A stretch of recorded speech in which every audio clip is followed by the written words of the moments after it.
sida la socotiinba waxaan soo gaarnay shalay gobolka Hiiraan magaalada Beledweyne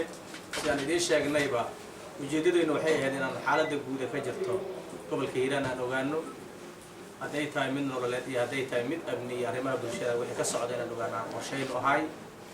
hawshayni aan noo bilaabatay maanta kulanka ugu horeeyay waxaan la yeelanay maamulka gobolka Hiiraan heer gobol iyo heer degmo qaybaha bulshada haddii la tahay ka noqdaan ku xiji doonaa maantana waxaan kormeernay isbitaalka guud ee Beledweyne oo ku soo aragnay baahi aad u ballaaran xaqiiqdii waan u mahad celinaynaa mar labaad maamulka isbitaalka ya dhaqaatiirta ka shaqeyso isbitaalka dadaalka ay muujiyeen waxaan leenahay maado idin ka gaarto laakiin waxa ka muuqatay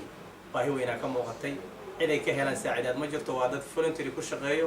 oo iyagu dadnimadooda iyo damiirkooda uu siiyay inay dadkooda u shaqeeyaan waxaan leenahay maado ka gaarto cid kasta isbitaalkaas dhibaatada ka jirta gacan ka geysan kartana mar labaad aan ku celinaynaa gacan ka geysato annaguna haddaan nahay mas'uuliyiinta Hirshabeelle waxba kama daba marsan doono wax alla wixii aan awoodna qaban doonaa haddii Ilaahay yiraahdo jaaliyadaha ka soo jeeda Hirshabeelle waan ku celinaynaa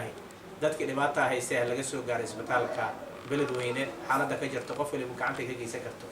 ka geysataan leenahay ujeedada maanta socdaalkeen wuxuu ahaa inaan bal ogaano xaaladda ka jirto maaragtay magaalada Beledweyne isbitaalka aan soo kormeernay xabsiga aan soo kormeernay waxaan leenahay maamulka gobolka Hiiraan guud ahaan waa dadaasheen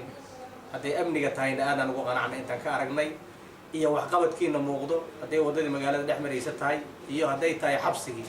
sidoo gudoomiyaha gobolka noo warbixiyay wax xabsiga kama jira magaaladan markii la magacaabay kadib oo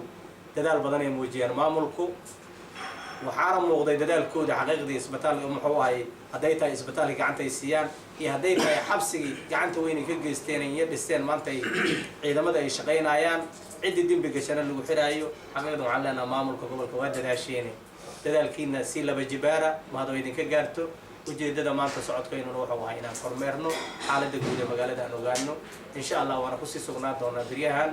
guud ahaan bulshada qaybadeeda kala duwan arki doonaa haddii la raali ka noqdo